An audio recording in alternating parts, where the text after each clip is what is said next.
G'day guys, welcome to How to Run a Fitness Business presented by Onya. My name's Dan Hesp, I'm the host, and I run a company called Onya. We make merch simple. We're all about making things easier for gym owners. So today we're talking to Ross Park about his experience of running a large successful group fitness business here in Glasgow called the Fly Project. We're going to touch on how to develop a team, how to vet team members, how to create the right environment for your members as well as your staff, and the mistakes to avoid, as well as how to vet and find business partners and how to develop that relationship. So yeah, stay tuned. All right, Roscoe. Well, thanks for doing this, mate. Pleasure. Yeah, it'd be interesting to interview you. I feel like I'm on the spot. Yeah, roles reversed. That'll be around most of the time. But yeah, it's not that bad, does it, mate? No, it's fine. But yeah, so basically what we do here is going to find out how you run a successful fitness business, and hopefully you can impart some wisdom on anyone that's in the industry or looking to get in the industry. Because I know yourself, you've been in the industry for 20 plus years now and worked through all sorts of different roles. Yeah. And we'll just dive into that a little bit more today. Let's do it, mate. Why don't you just start off with what first got you into the fitness industry and how that evolved, kind of that first chapter of your career and your move in the fitness industry? Yeah, I mean, I think it's the usual sort of story. You're interested. You played sport for years, and to be honest, I wasn't doing a great deal. I was kind of unemployed, and I was young. I was 16, 17. I thought, right, go and do something that at least I've got an interest in. Went did the whole college bit, got through that. But when it really kind of hit home for me that it was something I really wanted to do was when I started working in the industry and working with people, and that just gave me a buzz, and I really enjoyed it. And that was that, personal training. I really, as I said, working with somebody closely, helping them progress, and that was when the kind of penny dropped for me and thought, right, this is where I want to be. And God, that was 25 years ago now, which is funny to even say, but since I was just a sparkle in my father's eye, mate.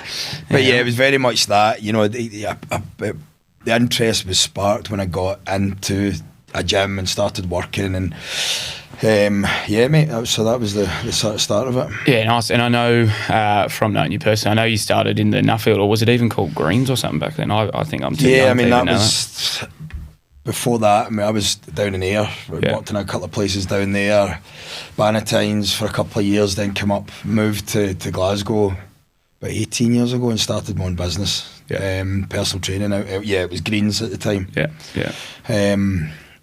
Which was a brilliant gym because of where it was. It was busy. There were good people in there, and you immediately start to get to know loads of people from all walks of life. Which, I think that's one of the big things. Having worked in the industry as well, is the fun part is meeting lots of people that are all from I remember when I first started working in the fitness industry, very young.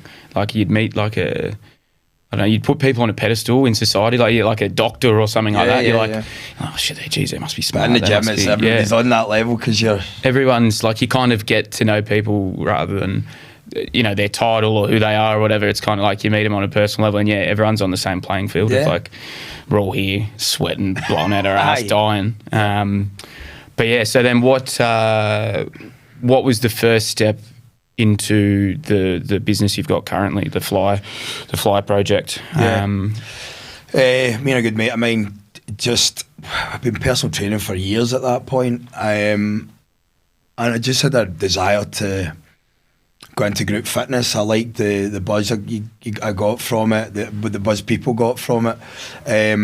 So I actually got a space down in SWG3, God, years and years ago, holes in the window and all that. We just put a wee bit of money in we had into creating a circuit class, basically. We bought speakers, bought prowlers, and put together a class that actually we still run now, funnily enough, because people love it. And Yeah, I mean that was that. We kicked it off in a wee back room in SWG3. For those of you who know where that is, before it as that developed into the place it is now. Yeah, and do you think it's like you're probably right on the cusp of kind of group fitness then? Because really it was, what was it now, 8 years ago, 9 years ago? About 10 years ago. 10 years ago. Yeah. So that was kind of like the right on the cusp of kind of Les group Mills fitness. was the big thing. Yeah, there was more of, like more. Like in that, then CrossFit was obviously just starting. Yeah. And they were CrossFit was the one that was sort of starting to lead the market and brought something completely new to the table. Mm-hmm. Probably just after, I was around about that time. Mm-hmm. Mm-hmm. And then when, before. And then when did you move up to how far into that experience did you move up to Hyde Park Street, where you are now, your current location that you've been a long time? It got to the point where me and my mate were doing it, and he was wanting to go down a different road. He was an actor, and he wanted to go and chase his dream as being an actor. I needed some sort of investment. I had this idea of Fly as it is now, and how I wanted to run group fitness and the structure I wanted to provide people. But it's like anybody, where do you go if you've not got? Because it's not that easy to start it. You need a wee hand up. So, guy I was training, a mate of mine, approached him with an idea for a little bit of investment. He it sparked a bit of interest in him. He said to one of his mates, and three of us put our heads together, and it took us a year. By the time we started to come up with the name, the branding, actually getting a space was really hard. And we're still there now. Obviously we're looking, we're moving into a bigger space now, but that was 8 years ago. But yeah, so getting that little bit of investment opens a few doors, and then allowed me to get that kind of we help up to kind of start to execute what you've got in your mind. Yeah, kind of get the ball rolling. And then what? How far into that did you feel like it became sufficient? Because obviously, whenever you start any kind of business, you kind of working hard to get it off the ground, and then you get to the point where you kind of cover costs, and then you're like, all right, this is working. This is something that people want to use. This is a place people want to train. Yeah. And then how long did it take before you started making money? And you're like, okay, great. This is a way that I can make a living. I can help impact people's lives, and you actually created like a good, strong business out of it. Yeah, I mean, I think, to be honest, when I brought somebody else on, because initially I was doing it all myself. You were doing morning classes, evening classes, PT, and yourself, you just end up.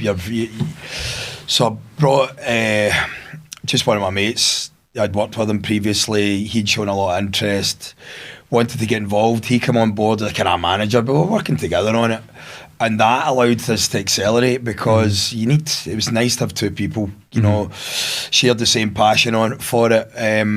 And actually, we didn't think too much about it with regard to big plans, and we were just enjoying what we were doing. And it's the old one, innit? If you're enjoying what you're doing, you attract that. Time wise, I don't know what it took. In all honesty, I think probably the first year, it's like any business. You kind of getting by. We certainly weren't getting ourselves into any major debt or anything. Everything was sort of bought outright, which was great. I think probably a year in, you start to go, right, I'll take a bit more of a wage out of it. We can improve the equipment that we've got and start building as the membership goes up. I think it was probably just within the first year it started to move. And then, so if you were doing it again, would you try to get more investment and start with a big bang early on? Obviously, there's more risk involved with that. And it also depends on like people's personalities, or would you do it the exact same where you're building it incrementally and adding, it's a very common thing. For example, like someone will start a CrossFit gym in their garage, and then all of a sudden it's like, okay, well now we've got more people, we'll add a rower, we'll add this, we'll add that. Yeah, I think also the product, I always had an interest in programming, and that was really what the foundation of it was. But like anything, it develops as you go. And as money comes in, you can go, right, actually we can put 10 bays in there. We can then you go, right, well, if we can do that, the programming then opens up. It very much, I think if I was to look back, I'd probably have a better plan. Do you know what I mean? There you go. Have a plan. Yeah, very much so. But at the time, I had an idea. I knew where I wanted to go with it. But yeah, in hindsight, probably could have dialed that plan in a wee bit more, with a bit more detail. Not that no detail was in it, don't get me wrong, but it's certainly developed a lot over the past 7 years into what it is now. Yeah, so a bit more of an organic approach where it led its own way. Yeah, I think as the more people that come in, as I said, you're right, okay, how do I accommodate groups of maybe 5 to 10 to groups of 15, 20, 30 people, what does that look like? Right, okay, actually we need to add another class in because, to give people a bit of variety. So, we've got 3, 4 core products now, when back then it was probably 1, 2, we had 2. And but both of them evolved and developed, and I think you just sharpen everything up, don't you? Yeah. As you learn. And then so why don't you touch on what those core products are? So when you're referring to products, you're referring to the different class types. Yeah. So for those that don't know, Fly's a class-based functional fitness it's gym. a group strength and conditioning facility, and that's what our core. That's what we are. The foundation of the program is our strength project, and that is I suppose you would describe it as a condensed periodised system where you're running 3-week blocks. From a traditional strength and conditioning point of view, with our spin on it, done in a group fitness environment, all working on the clock, so it's efficient and effective. And then you've got really other classes in there to supplement it that are more conditioning based. We've got a sort of strongman circuit, which people really enjoy, which is the one we originated with back in SWG3, and then we do an engine class, which really, again, it's just a big conditioning 30 minutes. They're the 3 that take up the Monday to Friday, and then there's get your stamp on the Saturdays, which everybody loves, and just it's a more conditioning based class, isn't it? So in strength of the foundation, we split it into 4. You got your upper and lower splits, and your push and pull for both upper and lower body, and it works well. It gives a nice balance. And then one thing that I think works really well for you is the having classes running on a clock. Obviously it's not a crazy thing where you've reinvented the wheel or anything like that. Not at all, and that's exactly it. But I think when you talk to people that train at Fly, one thing that they value is actually how much they get out of it, like how much for an hour class, rather than it being an hour class where really you're warming up for 15 minutes, then you do a bit of this, a bit of that, and before you know it, the class is done. Whereas because Fly's so structured and to the minute, not that there's no fun being had either, but it's like it just gives you a bit of a structure, and I think that's something that you've developed over time that actually really adds value to your business, a simple structure. Yeah, that's 100%. And I was always very keen on getting the most out of the hour. Just all the experience I'd had and what we're doing here, and I suppose a PT background brings that in, how you're structuring things, and just obviously time is of the essence, and just working like that, trying to ensure you get the correct rest periods in, albeit probably from a science point of view, it can be slightly different, but if you're factoring that in with your time scales, and it just works well. Yeah, definitely. And then so I know that you have got a few coaches that work for you, and you've got a few staff members. How many staff members do you have, and how do you go about finding them and getting them on board and getting them to the standard that you want them? Yeah, I mean, there's 10 of us now, which is brilliant, and everybody's just super dialed in, super passionate about the brand and what we're doing and where we're trying to take it. And I've been really lucky. It's really been pretty much everybody has come to me and said, the likes of yourself, Dan, you chapped the door all those years ago, and it's been the same sort of process. People just either been training in there, asked the question, and I'm all for giving folk a chance, and then we just develop it over time. I think if a coach comes in, first thing I'll do is get them in training. They need to be training in there for a couple of months, and then we can start to look at developing them as a coach, depending where they are with it. But yeah, I've been very lucky that way. Yeah, so that's kind of like your protocol. You'll get someone that'll show some interest because Fly's a well-known gym in the local fitness community, and then you'll get them into a class, get them amongst the environment if they don't train there already. I think it's knowing the environment is so key, because that's really one of the huge things about what we do, is making people comfortable, making sure they're enjoying it, creating a good atmosphere. You know, I've got very, as you know, very clear on how that has to be run from as soon as somebody walks through the door, how people are treated. And I guess we do it kind of second nature, but I think it's massively important to, you know, I always talk about the giving people an experience and making sure they walk away thinking, shit, man, I want to pay for that instructor, and you know, I'm happy to pay for that because that was brilliant.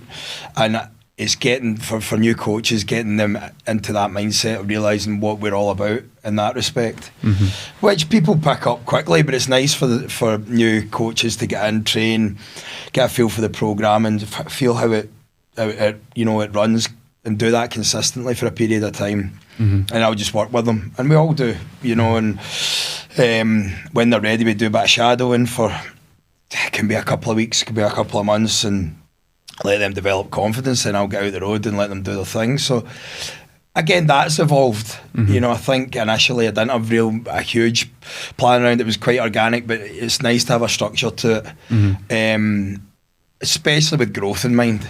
Yeah. Right, what is the process of onboarding? It's the same as a client. What's, you know, a customer? How do you onboard them correctly? Treat your staff like that.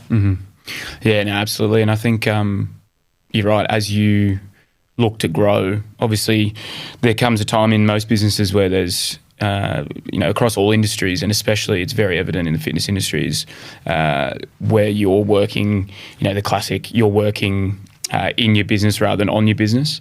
And then you can tell by the more coaches that you're placing in, then you're having the ability to step back and work on the business. Yeah. And I, if you could touch on that and how that's kind of helped to shape your trajectory in the way that you're thinking about the business. It's funny because the pandemic changed that hugely. Before, gym was running at, you know, we'd probably had a couple hundred members.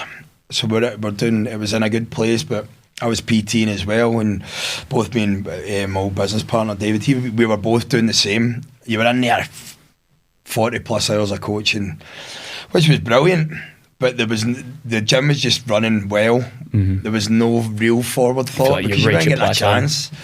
Lockdown came in, we did a bit of a rebrand, and I actually thought, right, wait a minute, strip that back. I cut my coaching hours to 20 maximum.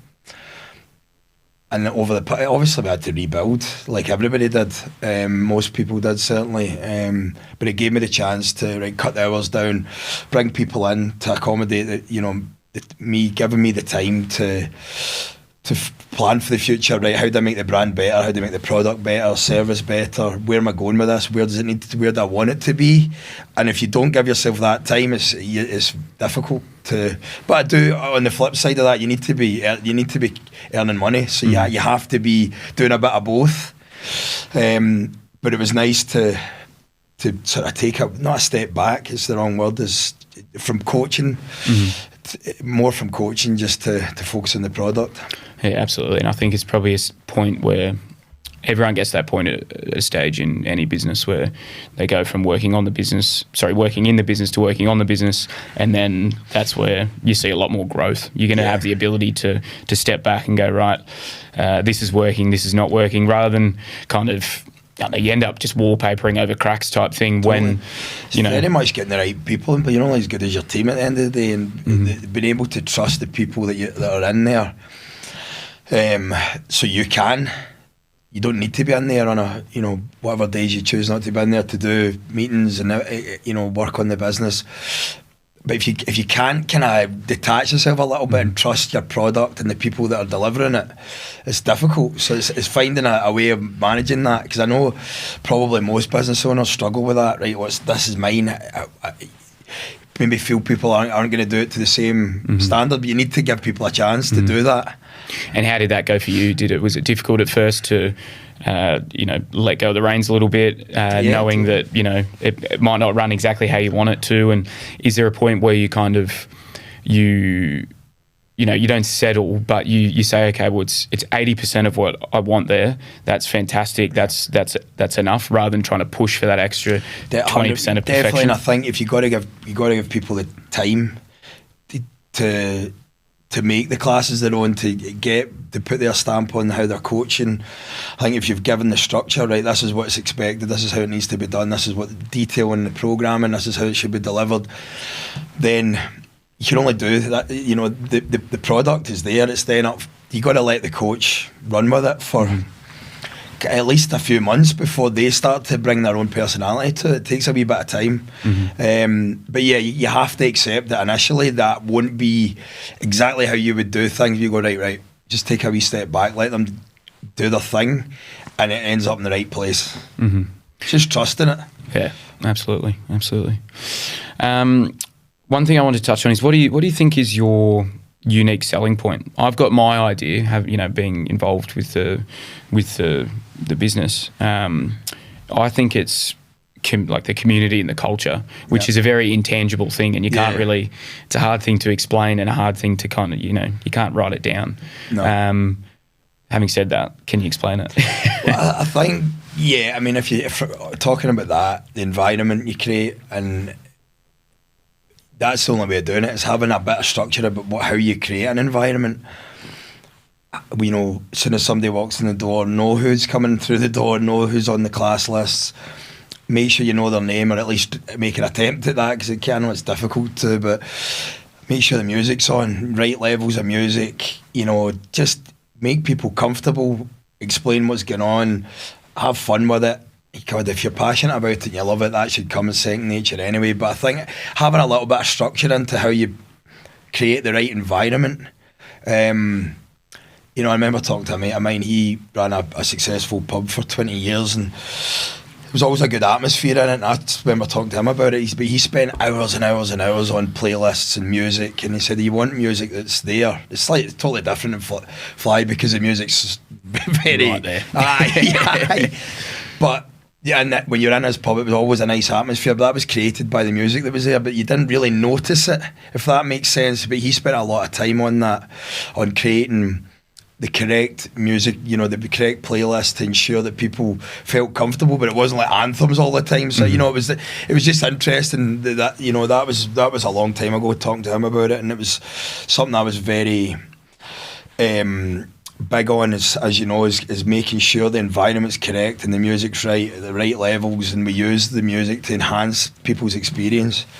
So yeah, the environment's a USP, but I think something that's more tangible is the methodology and the structure of what we do.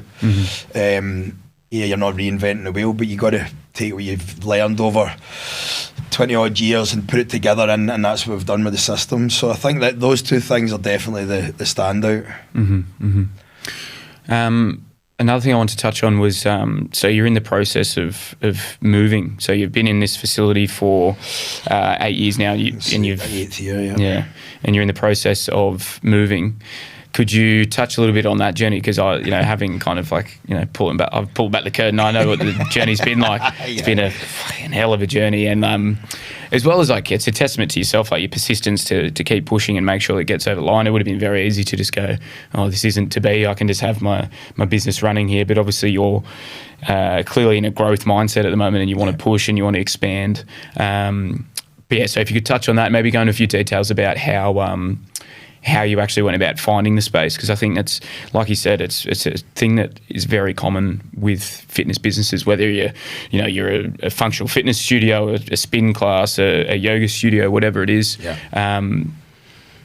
Finding the right place and, again, creating that environment that you spoke about is a key factor to running a successful business. I guess it's the old one, innit? Don't stop. You got to just keep doing it. There was a few hurdles, there always are, but I think it's when you give up and you start to let the head go down, and there was times you think, shit, right, this is getting close to the bone, because there was a couple of deals that had gone months into it, and then it got pulled, and that happened a couple of times, and it was just, but yeah, you got to keep going if you believe in what you're trying to achieve, as cheesy as that sounds. But I think it's just continuing, keep doing it, right? Okay, something gets put in front of you, right? Okay, don't lose your shit and go, right, okay, what's next then? How do I get to where I want to get to? That door gets closed, right, what am I doing? So it's just been like that for the past year, which gets a bit tiring, don't get me wrong, but we've landed in the right place, which is exciting. If you were going to start looking for a brand new location tomorrow, what would you do? What would you do differently? I know you went through some agents and stuff like that to help you. We had an agent that was looking at various places, looked at loads of. I mean, to be honest, that's not the past year. That's been for years looking at the right space and do we take the jump? Is it going to be the right one? Do you get extra investment to ensure you can accommodate it? And then we were at a point, I say we because it was we at the time, it was just I'm on my own at the moment just now, but over the past few years, business partners that I've had, you start to look at maybe changing the product to suit the facility, and you're like, right, hold on. I remember saying like, wait a minute, no, group fitness is what I want, that is where I want to be, that's the space I'm in, that's where I see the business developing, that's what our product is, it's all about group fitness, so let's focus on developing that and getting the right space for it, because you can end up, there's a big space we could put an open gym area in there, we could do this, and like, right, wait a minute, that's completely detracting from what the core product is. So that's difficult, but don't get sidetracked into anything. Right, well, we could just fill it with that, and then what are you then? You've then lost your USP potentially. So yeah, I think you've just got to, you're just at it every day looking at sites. I've got mates that are in commercial property, looking all the time, going into different spaces, but again with a gym it's difficult because of music is a big one, but also parking. A lot of units won't give you the space because of the volume of people that are coming through there and the volume of noise. Double volume. Yeah, right, because it's definitely something when I've spoken to gym owners and studio owners, it's a big hurdle early on. Yeah, because I think it took us a year the first time. Yeah, exactly. And like that, you found a spot. Like you said, it's the physical environment of the gym does play a lot into how the whole facility operates in terms of like how the community's formed, all that kind of stuff. Yeah. You think of like the example I like to use is like you think of like an airport. Like an airport's designed for you to spend as much money as you can in there. So naturally, being in an airport, you're probably going to spend more money if you would, rather than just walking through, I don't know, a town centre or whatever, because it's designed for that. So you can design gym environments to create more community, whether that's having a communal area where people can wait. Exactly, but it's been big in the new space. We've got a really nice area people can chill out. There's seating there, you can have a coffee, and it's nothing over the top, but it's just a good space and an environment that people want to be in. Absolutely. And I think, if you look at big industry leaders that are backed by so much money, someone like Barry's Boot Camp, for example, you can see that they've put thought into going, okay, right, this is how the process works, this is how a customer enters, this is where they drop this off, this is where they do this. Okay, they've done their class, they come back out, okay, they grab their smoothie, opportunity for them to connect with a fellow class member. Yeah, I think having that structure, again, we keep kind of touching on structure and planning, but that's massive, especially going into this new space, because it is sort of the flagship now. The space we've been in for years has been great, but I didn't have things like that. We can now run 2 classes at once. We've got an area people can chill out. So, but what's the thought process behind that, rather than just sort of running? So just like you're saying, having a bit of thought process, like places like Barry and One Rebel and stuff like that have nailed it with their, the smoothie, the upsale side of things. Yeah, and I think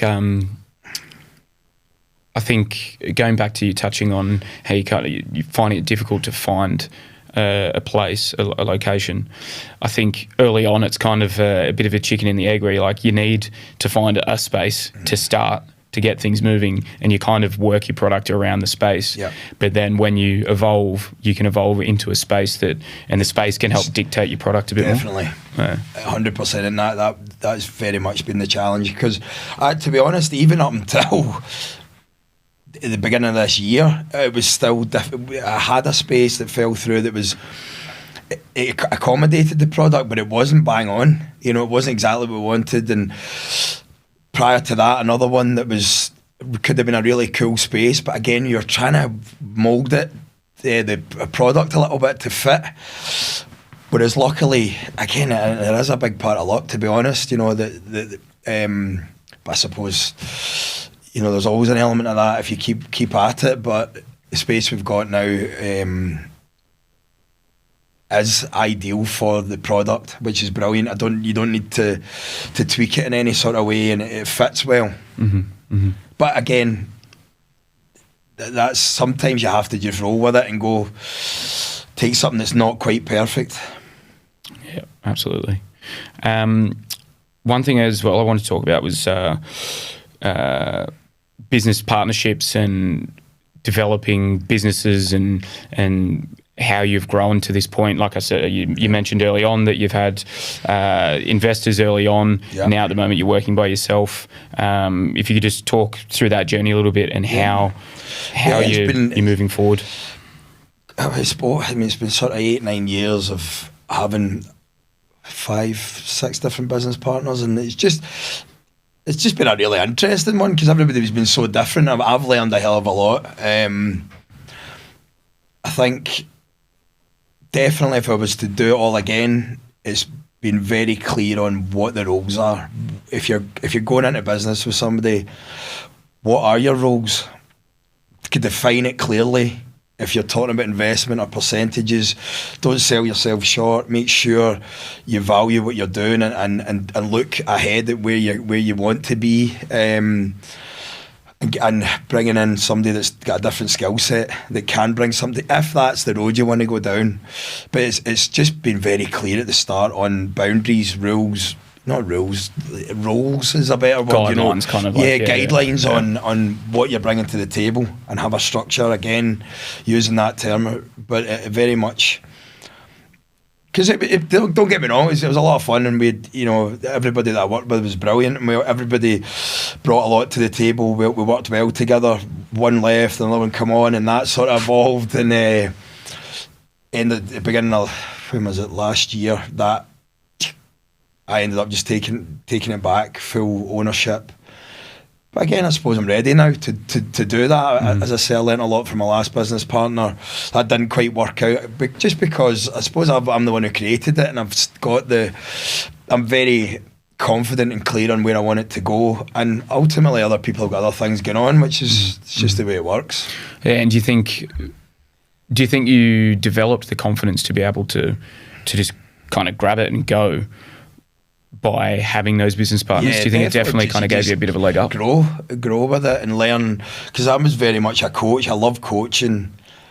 Business side of things, not so much. Well, not at all. It's not something I ever really put any thought into. It was very much about people, service, product. That's all the customer journey, and not that I was thinking of them as customers at all, but how do I best look after the clients? How can I help them progress?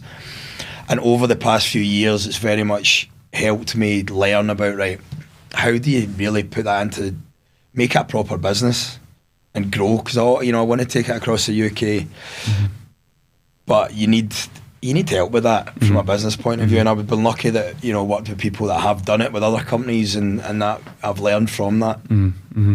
What are some of those lessons you've learned then? What is it from in terms of simple things like onboarding customers, or is it being more structured in terms of even onboarding coaches? I think from my point of view, it's structuring every aspect of what you're doing. And also bringing people on that can help you to do it, using the people around you that are better at things than you are. Right, okay, come in and help me with this, because I need you to. I dump my brain on it out with one of the colleagues, our colleagues. She's brilliant. She'll just put everything together that I'm thinking. We bounce ideas off. She'll structure it, and then we can run with it. So it's very much using the people around you, because everybody's got loads of skills. It's tap into it. Yeah, it's almost getting out of your own way and letting someone that's really good at something do their thing. Hugely. Yeah, massive. I think that's been the big one. Absolutely. The other thing I want to touch on, and it's a simple one, is how do you get most of your clients? How are you getting people through the door? I know you've done, it probably happened through COVID, you started to do a big push on content and social media, started focusing more on there, whereas I feel like probably before there was a bit more organic growth, and then very much so. Kind of really dove into it. Yeah, it's interesting because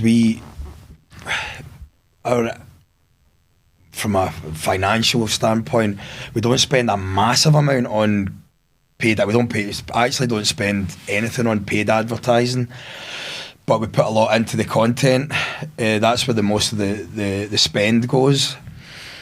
It's interesting looking at reports, monthly reports. So I would say that's a lie. It's not. It's about 60% are word of mouth. That's where the people come from. Now, indirectly, social media will play a big part in that, because people will say, come and check this gym out. I'm pretty sure they'll go onto Instagram and go and have a look. Mm-hmm. So that's why we like to put, don't get me wrong, I think I will spend more on paid advertising. With a bigger facility, we're trying to at least double our membership, getting to that 600 mark. So yeah, content is the one that I've always never wanted to just churn out the same shit all the time and post. So I've been probably not done enough of it, if I'm honest, but been very lucky. And my good friend, he basically taught himself how to do all this camera work, and now he's developed a business in that, which has been massive, because probably the work he does for me or with me, we get for a third of the price as well, which has been, again, but it's that's been a huge part of it. But to answer your question, it's definitely still quite organic, how the growth. And it's, I suppose if you think about that, the way it's organic is, I suppose it comes back to, I mean, a lot of word of mouth generally comes from time in business, really, because obviously you've been doing it a long time now, so like there's obviously going to be more word of mouth because there's been more interactions with people, so it's kind of like time in the game. But then also having a fantastic product, like obviously you're not going to get word of mouth if your product's shit. If people come in and they're like, you've got to have the shit, you're going to get the wrong word of mouth. So I guess it would probably come back to, if you want good word of mouth, it probably comes back to starting with a great product. 100%, Dan, and that's something I've always massively believed in. If your product's shit, then it's, I mean, don't get me wrong, I'm sure there's probably quite a lot of shit products out there that do all right. Oh yeah, absolutely. But certainly that's certainly my belief. You got to have the right product that people are, well, God, they're not injuring anybody. They're making progress and enjoying it. It's simple, really, but have that as your foundation, and then layer it with your the service. But it's all about the customer, really, isn't it? It really is, and ensuring you're ticking all those boxes. Yeah. And then you're right, word of mouth, takes care of it to a certain extent, and then you obviously need to invest in marketing to take it to the next level. And then, so what do you think is going to be the push or the direction that the fitness industry is going to go into? You saw that, 10, 15 years ago, it started going group fitness, pushing quite hard. You see now, you see with run clubs and everything now, like people, people just want community. So what do you see happening in the fitness industry? It's interesting. I think certainly the younger generation coming through, early 20s, are so much more dialed in than my generation 20 odd years ago. It wasn't, fitness was very much a second thought for most of my mates, and I was maybe a bit of not everybody, but I was probably one of the only ones who was really into it. But that's the big shift. That sort of the younger generation coming through that they maybe have got multiple gym memberships, they're doing yoga, they're doing their strength work, they're going to spin classes, they're eating out at the weekend. It's a different, they're running all the time. So it's brilliant to see. It's amazing. It's a great time to be in the fitness industry. It's a really exciting time. And I think probably most gym owners will be feeling that at the moment. But yeah, so one of the reasons you're on the podcast, Ross, is obviously, we've known each other for a long time. I've worked in Fly, close mates. We've shared our fair share of tequilas. Yes, we have. But yeah, you're also an Onya customer, and so those that don't know, Onya's a simple system that makes merch simple for facilities like yourself. It's funny, actually. I developed this system from watching you struggle with merch and having that room upstairs that's full of stuff everywhere, boxes full of t-shirts. But yeah, so for those who don't know, Onya's a simple system. I provide you with an online store. All the products are produced on demand. You pay a simple monthly subscription, and then all the orders are produced and fulfilled and go straight to your members. And then at the end of the month, I send you 100% of the profit. So you're either making money or it ends up being free. But yeah, so if you want to touch on and really big it up and let everyone know how good it is, then that'd be good. You know how good it is? I don't need to think about it. Oh, here we go. Yeah. Ideal.